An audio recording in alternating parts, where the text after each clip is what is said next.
Every one, speak നൗവിൻ്റെ ഏറ്റവും പുതിയൊരു എപ്പിസോഡിലേക്ക് എല്ലാവർക്കും സ്വാഗതം. Speak now, let's learn and unlearn English.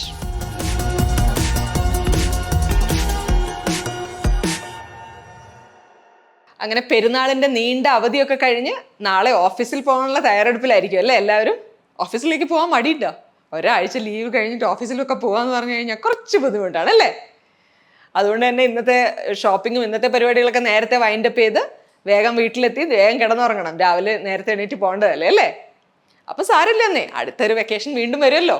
അപ്പം നമുക്ക് നമ്മുടെ ഫസ്റ്റ് സെഗ്മെന്റിലേക്ക് കിടക്കല്ലേ. ഇത് ഹൗ ടു സേ എന്ന സെഗ്മെന്റ് ആണ്. മലയാളത്തിൽ കുറച്ച് കാര്യങ്ങൾ പറയും, അതെങ്ങനെ ഇംഗ്ലീഷിലേക്ക് പറയാമെന്ന് നമുക്ക് നോക്കാം. ആദ്യത്തെ സെന്റൻസ്, എൻ്റെ കൺമുന്നിൽ നിന്ന് പോയിക്കോണം, എനിക്ക് നിന്നെ കാണണ്ട എന്നൊക്കെ പറയില്ലേ നമ്മൾ? ദേഷ്യം പിടിച്ചിട്ട് നമ്മൾ ആൾക്കാരോട് പറയാറുണ്ട്, എൻ്റെ കൺമുന്നിൽ നിന്ന് പോയിക്കോ, ഇനി എനിക്ക് കാണുക വേണ്ട എന്നൊക്കെ പറയും അല്ലേ? പ്രത്യേകിച്ച് അച്ഛനും അമ്മയൊക്കെ ദേഷ്യപ്പെടുമ്പോൾ വഴക്കിടുമ്പോൾ ഒക്കെ നമ്മളോട് പറയാറില്ലേ, എൻ്റെ കൺമുന്നിൽ നിന്ന് ഒന്ന് പോയി തരുമോ, ഒന്ന് കൺമുന്നിൽ നിന്നൊന്ന് പോയിക്കോ എന്നൊക്കെ പറയാറില്ലേ? അതെങ്ങനെയാണ് നമ്മൾ ഇംഗ്ലീഷിൽ പറയാം? കുറച്ച് ദേഷ്യത്തോടൊക്കെ ആണെങ്കിൽ വളരെ ഇൻഫോർമലായിട്ടൊക്കെ നമ്മൾ പറയാം, തമാശയ്ക്ക് പറയാം. പക്ഷെ അത് അല്ലാതെ വളരെ സീരിയസ് ആയിട്ട് ദേഷ്യത്തോടൊക്കെ പറയുകയാണെന്നുണ്ടെങ്കിൽ നമുക്ക് പറയാം get out of my sight. Get out of my sight എന്ന് പറഞ്ഞു കഴിഞ്ഞാൽ എൻ്റെ കൺമുന്നിൽ നിന്ന് പോയിക്കോളൂ, എനിക്ക് എന്നെ കാണുക വേണ്ട എന്നുള്ള അർത്ഥമാണ്.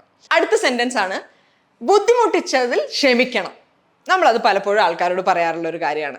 നമ്മൾ അവരെ ബുദ്ധിമുട്ടിക്കുന്നുണ്ടെന്ന് നമുക്കും അറിയാം, അവർക്കും അറിയാം, പക്ഷെ വേറെ നിവർത്തിയില്ല അല്ലേ? ആവശ്യക്കാരന് ഔചിത്യമില്ല എന്നാണല്ലോ പറയുന്നത്. അപ്പൊ അങ്ങനെയുള്ള സാഹചര്യങ്ങളിൽ നമുക്ക് ആളുകളോട് പറയാൻ പറ്റുന്ന ഒരു കാര്യം, എങ്ങനെയാണ് അത് പറയാൻ പറ്റുക? Sorry for the inconvenience. Sorry for the inconvenience എന്ന് പറഞ്ഞു കഴിഞ്ഞാൽ ബുദ്ധിമുട്ടിച്ചതിൽ ക്ഷമിക്കണം എന്നാണ്. ഇനി മറ്റൊരു സെന്റൻസ്, സാറ്റർഡേ സൺഡേ ഒക്കെ എന്ത് ചെയ്യായിരുന്നു, എങ്ങനെ ഉണ്ടായിരുന്നു എന്ന് ചോദിക്കില്ലേ നമ്മൾ? അതിന് നമുക്ക് ഇംഗ്ലീഷിൽ എങ്ങനെ ചോദിക്കാൻ പറ്റും? How was your weekend?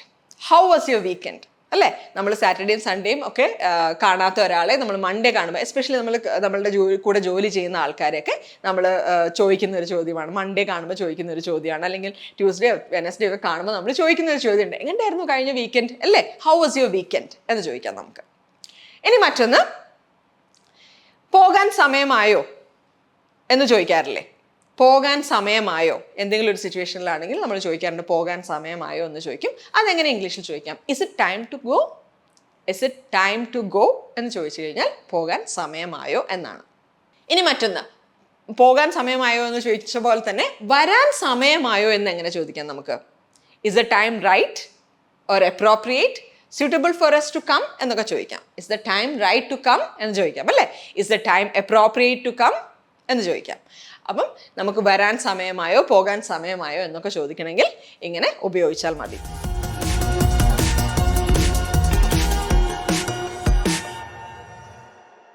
നമ്മൾ ഈ എപ്പിസോഡിലെ സെക്കൻഡ് സെഗ്മെന്റിലേക്ക് കടക്കുകയാണ്. ഹൗ ടു സേ സെഗ്മെന്റ് ആണിത്.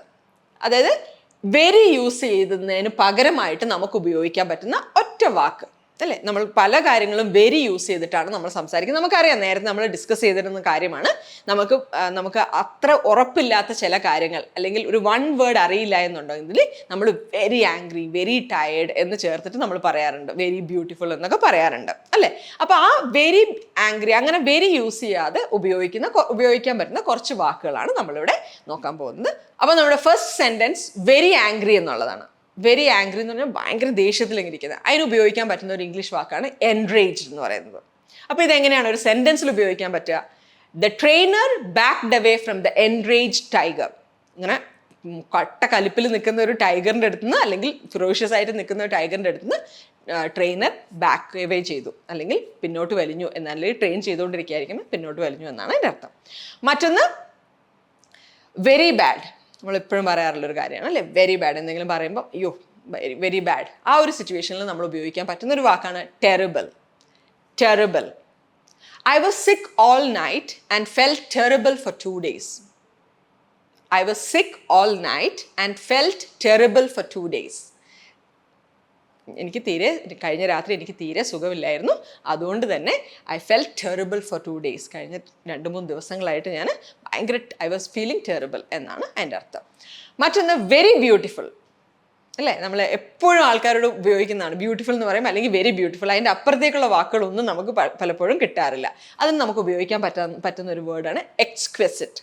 എക്സ്ക്വിസിറ്റ് എന്ന് പറഞ്ഞു കഴിഞ്ഞാൽ വെരി ബ്യൂട്ടിഫുൾ എന്ന് തന്നെയാണ്. It was a scene of exquisite beauty. It was a scene of exquisite beauty എന്ന് പറയാം. മറ്റൊന്ന് വെരി ബിഗ്, വളരെ വലുത്. നമ്മൾ ഇതിനു മുമ്പ് ഒരു ഇതേപോലെ വെരി ബിഗ് എന്ന് പറയുന്ന മറ്റൊരു വാക്ക് കണ്ടിരുന്നു. ഓർമ്മയുണ്ടോ അതെന്താണെന്ന്? ഹ്യൂജ് അല്ലേ? വെരി ബിഗിന് ഉപയോഗിക്കാൻ പറ്റുന്ന മറ്റൊരു വാക്കാണ് ഹ്യൂജ്. ഇവിടെ നമ്മൾ പുതിയൊരു വാക്കാണ് പഠിക്കുന്നത്. That is enormous. എനോർമസ് എന്ന് പറഞ്ഞു കഴിഞ്ഞാൽ വെരി ബിഗ് എന്ന് തന്നെയാണ് അർത്ഥം. The problems facing the president are enormous. The problems അല്ലേ, പ്രസിഡന്റ് ഫേസ് ചെയ്തിരിക്കുന്ന പ്രോബ്ലംസ് എന്ന് പറയുന്നത് വളരെ വലുതാണ്, ഒരുപാട് പ്രശ്നങ്ങൾ അയാൾക്കുണ്ട് എന്നുള്ള അർത്ഥം വരുന്ന സെന്റൻസ് ആണ്.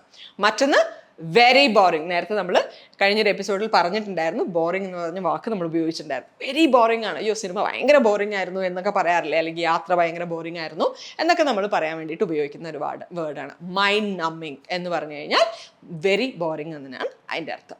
To much routine can be mind നമ്മിങ് അല്ലേ? ഒരുപാട് റുട്ടീൻ ഉണ്ട് ജീവിതത്തിൽ, അല്ലെങ്കിൽ ഓരോ ദിവസവും പല പല റുട്ടീൻസ് ആണ്, ഭയങ്കര ബോറിംഗ് ആയിട്ടുള്ള റുട്ടീൻസ് ആണ് എന്ന് പറയാൻ വേണ്ടിയിട്ട് നമുക്കിങ്ങനെ ഉപയോഗിക്കാം. അടുത്ത വാക്കാണ് വെരി ബ്രൈറ്റ്. വെരി ബ്രൈറ്റ് എന്ന് പറഞ്ഞാൽ വളരെ പ്രകാശമുള്ളതെന്നാണ്. അപ്പോൾ ഡാസ്ലിംഗ് നമുക്ക് ഉപയോഗിക്കാം. He shielded his eyes against the dazzling sun. മറ്റൊന്ന് വെരി കെയർഫുൾ. നമ്മൾ പലപ്പോഴും ഡെയിലി ലൈഫിൽ ഉപയോഗിക്കുന്ന ഒരു വാക്കാണ് അല്ലേ, വെരി കെയർഫുൾ. അതിന് പകരം ഉപയോഗിക്കാൻ പറ്റുന്നതാണ് cautious. Cautious. The plan received A cautious welcome. So അപ്പോൾ ഇതൊക്കെയാണ് നമ്മൾ ഇന്ന് വൊക്കാബുലറി സെഗ്മെന്റിൽ കണ്ട വാക്കുകൾ. ഇതൊക്കെ ഓർത്ത് വെക്കുക, ഉപയോഗിക്കാൻ ശ്രമിക്കുക.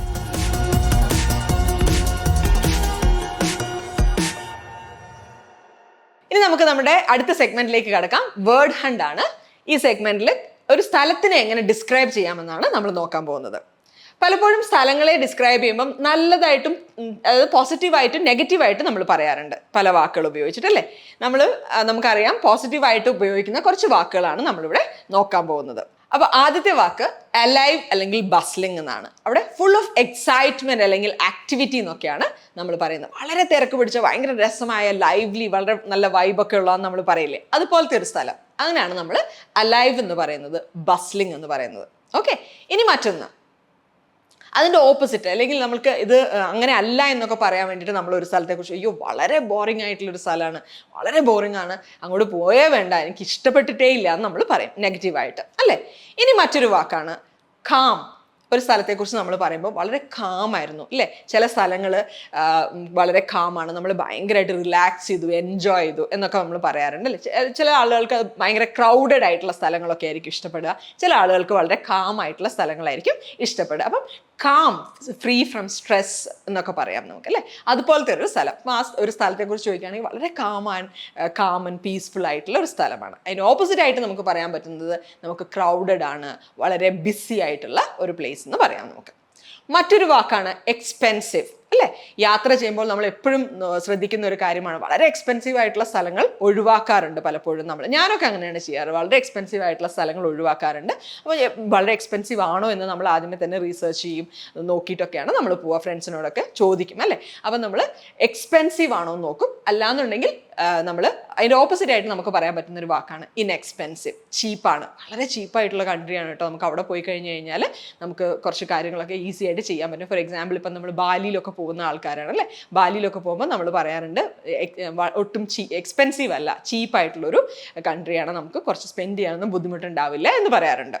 ഇനി മറ്റൊന്ന് വൈബ്രൻ്റ് ആണെന്ന് പറയും. വളരെ വൈബ്രൻ്റ് ആയിട്ടുള്ള ഒരു പ്ലേസ് ആണ്, ഫുൾ ഓഫ് എനർജി അല്ലേ. ഭയങ്കര അടിപൊളിയാണ്, ഫുൾ ഓഫ് എനർജിയാണ്, ഭയങ്കര ആക്റ്റീവ് ആയിട്ടുള്ള സ്ഥലം, വൈബ്രൻ്റ് ആണ്, അങ്ങനത്തെ ഉള്ള സ്ഥലം അല്ലേ. ഇപ്പം സോറി. ഇനി മറ്റൊരു വാക്കാണ് വൈബ്രൻ്റ് എന്ന് പറയുന്നത്. വൈബ്രൻ്റ് എന്ന് പറയുമ്പോൾ ഫുൾ ഓഫ് എനർജി, നല്ല അടിപൊളി സ്ഥലമാണ്, വൈബ്രൻ്റ് ആണ്, അവിടെ പോയിട്ട് നല്ല രസമുണ്ടായിരുന്നു എന്നൊക്കെ നമ്മൾ പറയാറുണ്ട് അല്ലേ. അപ്പോൾ അത്തരത്തിലുള്ള സ്ഥലങ്ങളിലേക്കൊക്കെ കൂടുതൽ ആളുകൾക്ക് പോകാൻ ഇഷ്ടം അത്തരത്തിലുള്ള സ്ഥലങ്ങളിലൊക്കെ ആയിരിക്കും വൈബ്രൻ്റ് എന്ന് പറയാം. ആ സ്ഥലം നല്ല അടിപൊളിയായിരുന്നു, വൈബ്രൻ്റ് ആയിരുന്നു എന്ന് പറയാം. ഇനി മറ്റൊന്ന് നൊട്ടോറിയസ് അല്ലേ. നൊട്ടോറിയസ് എന്ന് പറഞ്ഞു കഴിഞ്ഞാൽ കുപ്രസിദ്ധി എന്നാണ് നൊട്ടോറിയസിൻ്റെ അർത്ഥം അല്ലേ. കുപ്രസിദ്ധ, അങ്ങോട്ടൊന്നും പോകണ്ട, അത് ഭയങ്കര സ്ഥലം അത്ര ശരിയല്ല അല്ലേ, ആ ഭാഗത്തേക്ക് പോകണ്ട എന്നൊക്കെ നമ്മൾ പറയാറുണ്ട്. നൊട്ടോറിയസ് ആണ്, പല ക്രിമിനൽ ആക്ടിവിറ്റീസും അവിടെ നടക്കാറുണ്ട്, അല്ലെങ്കിൽ അവിടെ നമ്മൾ അത്ര സേഫ് അല്ല. അത്തരം സാഹചര്യത്തിലൊക്കെ നമ്മൾ ആ സ്ഥലത്തിനെ കുറിച്ച് പറയുന്നത് നൊട്ടോറിയസ് എന്നാണ്. മറ്റൊരു വാക്കാണ് കോസ്മോപൊളിറ്റൻ. കോസ്മോപൊളിറ്റൻ എന്ന് പറഞ്ഞു കഴിഞ്ഞാൽ ഡിഫറെൻറ്റ് രാജ്യങ്ങളിൽ നിന്നുള്ള ആൾക്കാർ ഒരുമിച്ച് ചേരുന്ന വളരെ ബിസി ആയിട്ടുള്ള ഒരു പ്ലേസ് ആണ് കോസ്മോപൊളിറ്റൻ എന്ന് പറയുന്നത്. പല പല രാജ്യക്കാർ ഒരുമിച്ച് ചേരുന്ന ഒരു സ്ഥലം, അതിനാണ് കോസ്മോപൊളിറ്റൻ എന്ന് പറയുന്നത്. പിന്നെ മറ്റൊരു വാക്കാണ് ഞാൻ നേരത്തെ പറഞ്ഞ പോലെ തന്നെ ക്രൗഡഡ് എന്ന് പറയും അല്ലേ. സ്ഥലത്തിനെ കുറിച്ച് നമ്മൾ പറയുമ്പോൾ നമുക്ക് ഉപയോഗിക്കാൻ പറ്റുന്ന ഒരു ടേമാണ് ക്രൗഡഡ് എന്നുള്ളത്. ഇനി മറ്റൊന്ന്, ഈ നമ്മൾ നേരത്തെ പറഞ്ഞ കാമിൻ്റെ കൂടെ തന്നെ ഉപയോഗിക്കാൻ പറ്റുന്ന വേറൊരെണ്ണമാണ് ക്വെയിൻറ്റ് എന്ന് പറയുന്നത്. ക്വെയിൻറ്റ് എന്ന് പറയുമ്പോൾ അട്രാക്റ്റീവ് ആയിരിക്കും, ഓൾഡ് ഫാഷൻഡ് ആയിരിക്കും അല്ലേ. ചിലപ്പം ചില ആളുകൾക്ക് അങ്ങനെയാണ്, ഭയങ്കര മോഡേൺ ആയിട്ടുള്ള, ഇപ്പം നമ്മൾക്ക് അറിയാം UAE എന്ന് പറയുന്നത് വളരെ മോഡേൺ ആയിട്ടുള്ള ഒരു സിറ്റിയാണ്. ഇവിടെ അങ്ങനെ ക്വെയിൻറ്റ് ആയിട്ടുള്ള ഓൾഡ് ഫാഷൻഡ് ആയിട്ടുള്ള കാര്യങ്ങളൊക്കെ വളരെ കുറവാണ്. ഇതൊരു ന്യൂലി ബിൽറ്റ് അല്ലെങ്കിൽ പുതുതായിട്ടുള്ള ഒരു സിറ്റിയാണ്. പക്ഷെ അത് അങ്ങനെയല്ല. ഇപ്പോൾ യൂറോപ്പിലേക്കൊക്കെ പോയി കഴിഞ്ഞ് കഴിഞ്ഞാൽ, അല്ലെങ്കിൽ ഇന്ത്യയിലാണെങ്കിൽ പോലും നമുക്ക് വളരെ ഓൾഡ് ആയിട്ടുള്ള പല മോണ്യുമെൻറ്റ്സും സ്ട്രക്ചേഴ്സും ഒക്കെ ഉണ്ട്. ഓൾഡ് ഫാഷൻഡ് ആയിട്ടുള്ള സിറ്റീസ് ഉണ്ട്. നമുക്കതൊക്കെ വളരെ ഇഷ്ടപ്പെടും. അപ്പോൾ അങ്ങനെ ഡിഫറെൻറ്റ് ടൈപ്സ് ആണ് അല്ലേ, സ്ഥലങ്ങളെന്ന് പറയുന്നത് ഡിഫറെൻറ്റ് ടൈപ്സ് ആണ്. അപ്പോൾ ഓരോരുത്തരുടെ ടേസ്റ്റിനനുസരിച്ചാണ് നമ്മൾ ട്രാവൽ ചെയ്യുന്നത്. അപ്പോൾ അങ്ങനെ നമുക്ക് ക്വെയിൻറ്റ് എന്ന് നമുക്ക് വിളിക്കാം. ഇനി മറ്റൊരു വാക്കാണ് ഗോസ്റ്റ്ലി അല്ലേ. അപ്പം ചിലപ്പോൾ സ്ഥലങ്ങളിലേക്കൊക്കെ പോകുമ്പോൾ ആൾക്കാർ പറയും അങ്ങോട്ടൊന്നും പോകേണ്ട, അവിടെ പ്രേതമൊക്കെ ഉണ്ടെന്ന് പറയും. ഒരുപക്ഷെ കള്ളത്തരം പറയുന്നതായിരിക്കും, ചുമ്മാ ആളുകൾ ഉണ്ടാക്കി പറയുന്ന കഥകളായിരിക്കും. പക്ഷെ അങ്ങനെ ഒരു ടേം ഉണ്ട് അല്ലേ. ചില സ്ഥലത്ത് ആരും ഇല്ലാത്ത ഇടങ്ങളിലെയും നമ്മൾ അങ്ങനെ പറയാറുണ്ട്. ഒരു മനുഷ്യൻ പോലും ഇല്ല, കംപ്ലീറ്റ്ലി ഡെസേർട്ടഡ് ആയിട്ടുള്ളൊരു സ്ഥലമാണ്, അല്ലെങ്കിൽ ആരും ഇല്ലാത്ത സ്ഥലങ്ങളെ നമ്മൾ അങ്ങനെ പറയാറുണ്ട്. അതുപോലെ തന്നെ ഗോസ്റ്റ്ലി ആയിട്ട് പറയാറുണ്ട്. അപ്പോൾ ഇത്രയധികം വാക്കുകളാണ് നമ്മൾ ഇന്ന് ഈ വേർഡ് ഹണ്ട് എന്ന സെഗ്മെന്റിൽ പഠിച്ചത്. അപ്പോൾ അടുത്ത തവണ ഒരു സ്ഥലത്തെക്കുറിച്ച് ചോദിക്കുമ്പോൾ, എങ്ങനെ ഉണ്ടായിരുന്നു, ഒരു സ്ഥലത്ത് പോയിട്ട് തിരിച്ചു വരുമ്പോൾ ആൾക്കാർ ചോദിക്കും എങ്ങനെ ഉണ്ടായിരുന്നു എന്ന് ചോദിച്ചു കഴിഞ്ഞാൽ, കുഴപ്പമില്ല എന്ന് പറയുന്നതിന് പകരം ഈ വാക്കുകളൊക്കെ ഉപയോഗിക്കാൻ ശ്രമിക്കും.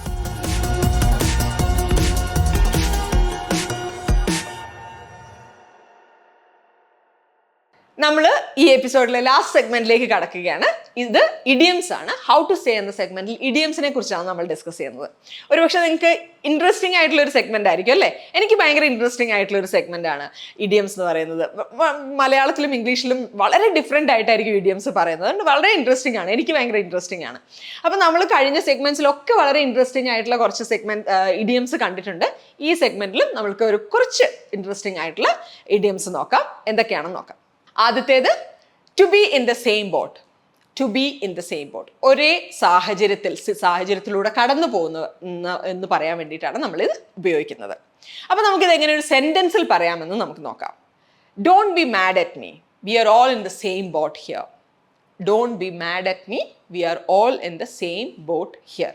എന്നോട് ദേഷ്യപ്പെടേണ്ട കാര്യമില്ല, അല്ലെങ്കിൽ എന്നോട് ദേഷ്യപ്പെട്ടിട്ട് കാര്യമില്ല, നമ്മളെല്ലാവരും ഒരേപോലത്തെ അവസ്ഥയിലൂടെയാണ് കടന്നു പോയിക്കൊണ്ടിരിക്കുന്നത്. എല്ലാം പരിതാപകരമാണെന്നൊക്കെ പറയില്ലേ, എൻ്റെ കാര്യവും നിൻ്റെ കാര്യവും ഒക്കെ കഷ്ടമാണെന്ന് പറയാൻ വേണ്ടിയിട്ട് നമുക്ക് ഇങ്ങനെ ഉപയോഗിക്കാം. ഇനി മറ്റൊന്ന്, to nip something in the bud. To nip something in the bud എന്ന് പറഞ്ഞു കഴിഞ്ഞാൽ to do something to stop something getting worse അല്ലേ. എന്തെങ്കിലും ഒരു കാര്യം വഷളാവുന്നതിന് മുമ്പേ സ്റ്റോപ്പ് ചെയ്യുക എന്നാണ് അതിൻ്റെ അർത്ഥം. അതെങ്ങനെയാണ് നമ്മളൊരു സെൻറ്റൻസിൽ ഉപയോഗിക്കുന്നതെന്ന് നമുക്ക് നോക്കാം. It is important to recognise jealousy and to nip it in the bud before it gets out of hand. It is important to recognise jealousy and to nip it in the bud before it gets out of hand എന്ന് പറയാം അല്ലേ. അതായത് ഈ അസൂയ കുശുമ്പൊക്കെ മുളയിലേ നുള്ളണം എന്ന് പറയാൻ വേണ്ടിയിട്ട് നമുക്ക് മുളയിലേ നുള്ളണം എന്നാണ് ഈ ഒരു പ്രയോഗത്തിൻ്റെ അർത്ഥം. അപ്പം അസൂയ കുശുമ്പ ഇത്തരം സ്വഭാവങ്ങളൊക്കെ മുളയിലേ നുള്ളണം എന്നാണ് ഈ സെൻറ്റൻസിൻ്റെ അർത്ഥം. ഇനി മറ്റൊരു ഇഡിയമാണ് to have a lot on your plate. To have a lot of things to do. ഒരുപാട് കാര്യങ്ങൾ ചെയ്യാനുണ്ട്, ഒത്തിരി തിരക്കുണ്ട് എന്നൊക്കെ പറയില്ലേ. നമുക്ക് ഒരുപാട് കാര്യങ്ങൾ ഒരേ സമയത്ത് ചെയ്തുകൊണ്ടിരിക്കുകയാണ് എന്ന് പറയാൻ വേണ്ടിയിട്ട് നമുക്ക് പറയാൻ പറ്റുന്നൊരു പ്രയോഗമാണിത്, to have a lot on your head. അല്ലെങ്കിൽ ചിലപ്പോൾ നമുക്ക് പറയാം to have my hands are full എന്നും പറഞ്ഞു കഴിഞ്ഞാൽ ഇതേ അർത്ഥം തന്നെയാണ് വരുന്നത്. ഇനി ഇതെങ്ങനെ ഒരു സെൻറ്റൻസിൽ ഉപയോഗിക്കാമെന്ന് നോക്കാം. She got a lot on her plate, especially with 2 projects starting this week. അതായത് 2 പ്രോജക്റ്റാണ് ഈ ആഴ്ച സ്റ്റാർട്ട് ചെയ്യാൻ പോകുന്നത്. അതുകൊണ്ട് അവൾ കംപ്ലീറ്റ്ലി എന്താ പറയുക, അവളുടെ തിരക്കിലാണ്, മുഴുവൻ ഭയങ്കരമായ തിരക്കിലാണ് എന്നാണ് അർത്ഥമാക്കുന്നത്. മറ്റൊരു പ്രയോഗമാണ് to hit the nail on the head. To hit the nail on the head, തലയ്ക്ക് അണിയടിച്ചു എന്നല്ല അതിൻ്റെ അർത്ഥം. പകരം to say something perfectly correct, വളരെ ശരിയായ രീതിയിൽ, വളരെ ആപ്റ്റായിട്ട് പറയുക എന്നാണ് ഇതിൻ്റെ അർത്ഥം. To hit the nail on the head. ഇനി അതെങ്ങനെ ഒരു സെൻറ്റൻസിൽ പറയാമെന്ന് നോക്കാം. You hit the nail on the head with your proposal at the staff meeting yesterday. U hit the nail on the head with your proposal at the staff meeting yesterday എന്ന് പറഞ്ഞാൽ ഇന്നലെ നീ പറഞ്ഞ സ്റ്റാഫ് മീറ്റിംഗിൽ പറഞ്ഞ കാര്യം വളരെ കൃത്യമായിരുന്നു, വളരെ കറക്റ്റ് ആയിരുന്നു എന്നാണ് അതിൻ്റെ അർത്ഥം. ഇനി മറ്റൊരു പ്രയോഗം, on the tip of my tongue. നമ്മളത് മലയാളത്തിൽ പറയുമ്പോൾ നാവിൻ്റെ തുമ്പത്ത്, എൻ്റെ നാവിൻ്റെ തുമ്പത്ത് ഉണ്ടായിരുന്നു എന്ന് പറയില്ലേ, അതാണിത്. On the tip of my tongue എന്ന് പറയും. Absolutely certain and sure of something, ഉറപ്പായൊരു കാര്യമാണ്, അതിനു വേണ്ടി പറയുന്ന ഒരു കാര്യമാണ് on the tip of my tongue. ഇനി അതെങ്ങനെ ഒരു സെന്റൻസിൽ ഉപയോഗിക്കാമെന്ന് നോക്കാം. Her name is on the tip of my tongue. എനിക്ക് നല്ല ഓർമ്മയുണ്ട്, പക്ഷെ ഇപ്പം എനിക്ക് ഓർമ്മ വരുന്നില്ല, അല്ലേ? ഇത്രയും നാളും എനിക്ക് നല്ല ഓർമ്മയുണ്ടായിരുന്നു, പക്ഷെ ഇപ്പം പെട്ടെന്ന് എനിക്ക് ഓർത്തെടുക്കാൻ കഴിയുന്നില്ല. Har name is on the tip of my tongue. അവളുടെ പേര് എൻ്റെ നാവിൻ തുമ്പത്തുണ്ടായിരുന്നു എന്ന് പറയാം.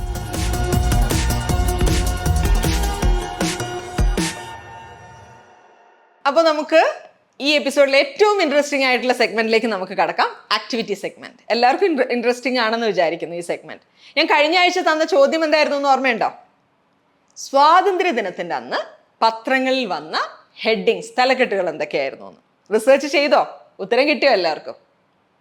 ഞാനിവിടെ 2 എണ്ണം പറയാം. എല്ലാം ഒന്നും പറയാൻ നമുക്ക് സമയമില്ലല്ലോ, 2 എണ്ണം ഞാൻ പറയാം. ആദ്യത്തേത് ടൈംസ് ഓഫ് ഇന്ത്യയിൽ അന്ന് വന്ന തലക്കെട്ടായിരുന്നു. ബർത്ത് ഓഫ് ഇന്ത്യാസ് ഫ്രീഡം എന്നാണ് അവർ തലക്കെട്ട് കൊടുത്തിരുന്നത്. എന്തൊരു രസമായിട്ടുള്ള, എന്തൊരു ബ്യൂട്ടിഫുൾ ആയിട്ടുള്ള ഒരു തലക്കെട്ട്, ഹെഡ്ലൈൻ ആണ് അല്ലേ? എനിക്ക് വളരെ ഇഷ്ടപ്പെട്ടു. ഇനി മറ്റൊന്ന് ഹിന്ദുസ്ഥാൻ ടൈംസിൽ വന്നതാണ്. ഹിന്ദുസ്ഥാൻ ടൈംസിന്റെ തലക്കെട്ട് എങ്ങനെയായിരുന്നു? India independent, British rule ends. അതും വളരെ പവർഫുൾ ആണ്, ഭയങ്കര ഇൻട്രസ്റ്റിംഗ് ആയിട്ടുള്ളൊരു തലക്കെട്ടാണ്. ഇത് രണ്ടുമാണ് എനിക്ക് സെർച്ച് ചെയ്തപ്പോൾ എനിക്ക് ഇന്ത്യയിൽ നിന്ന് വന്ന പത്രങ്ങളിലെ തലക്കെട്ടുകൾ ഇഷ്ടപ്പെട്ട 2 തലക്കെട്ടാണ് ഞാനിവിടെ കൊടുത്തിരിക്കുന്നത്. ഹെഡ്ലൈൻസ് ആണ് ഞാൻ കൊടുത്തിരിക്കുന്നത്. അപ്പോൾ ഇതുപോലെ നിങ്ങൾക്ക് ഓരോ ദിവസവും പത്രങ്ങളിൽ വരുന്ന വാർത്തകൾ അല്ലെങ്കിൽ ആ ഒരു ദിവസത്തെ പ്രത്യേകതകൾ അനുസരിച്ച് അതിൻ്റെ തലക്കെട്ട് നോക്കി കഴിഞ്ഞ് കഴിഞ്ഞാൽ അതൊരു ആക്ടിവിറ്റി ആയിട്ട് ചെയ്ത് കഴിഞ്ഞാൽ തന്നെ ഇൻട്രസ്റ്റിംഗ് ആയിട്ട് നമുക്ക് ഇംഗ്ലീഷ് പഠിക്കാനൊക്കെ എളുപ്പമായിരിക്കും. ഞാൻ കഴിഞ്ഞ എപ്പിസോഡിൽ പറഞ്ഞിട്ടുണ്ടായിരുന്നു, ഇതുപോലെ ഇൻട്രസ്റ്റിംഗ് ആയിട്ടുള്ള തലക്കെട്ടുകൾ കണ്ടുപിടിക്കുക, അത് എഴുതി വെക്കുക, ഓർമ്മയിൽ വെക്കുക. അതൊക്കെ എനിക്ക് ഭയങ്കര ഇൻട്രസ്റ്റിംഗ് ആയിട്ടുള്ള ഒരു ആക്ടിവിറ്റിയാണ്. അപ്പോൾ ഒരുപക്ഷെ നിങ്ങൾക്കും അത് താല്പര്യമുണ്ടെങ്കിൽ അത് ചെയ്യാം. നമ്മളുടെ ഇംഗ്ലീഷിനെ ഇംപ്രൂവ് ചെയ്യാൻ അത് വളരെയധികം സഹായിക്കും. അപ്പോൾ ഇനി നമുക്ക് ഇന്നത്തെ ആക്ടിവിറ്റി എന്താണെന്ന് നോക്കാം. ചളി അടിക്കുക. നമ്മൾ സ്ഥിരമായിട്ട് ആൾക്കാരോട് പറയുന്നൊരു കാര്യമാണ് അല്ലേ? ചളി, അവൻ ഭയങ്കര ചളിയാണ്, സ്ഥിരം ചളി അടിക്കുന്ന ആളാണ്, ഭയങ്കര ചളി അടിക്കുക. നിനക്ക് ചളി അടിക്കുന്നത് നിർത്താവോ എന്നൊക്കെ നമ്മൾ ചോദിക്കാറുണ്ട്. ഈ ചളി അടിക്കുക എന്നുള്ള വാക്ക് അതിനെന്താണ് ഇംഗ്ലീഷിൽ പറയാം? അതെങ്ങനെ ഇംഗ്ലീഷിൽ പറയാൻ പറ്റും? ആലോചിച്ച് നോക്കിയേ. അപ്പോൾ ഉത്തരവുമായിട്ട് അടുത്ത എപ്പിസോഡിൽ നമുക്ക് കാണാം. അതുവരെ സ്റ്റേ ട്യൂൺഡ്.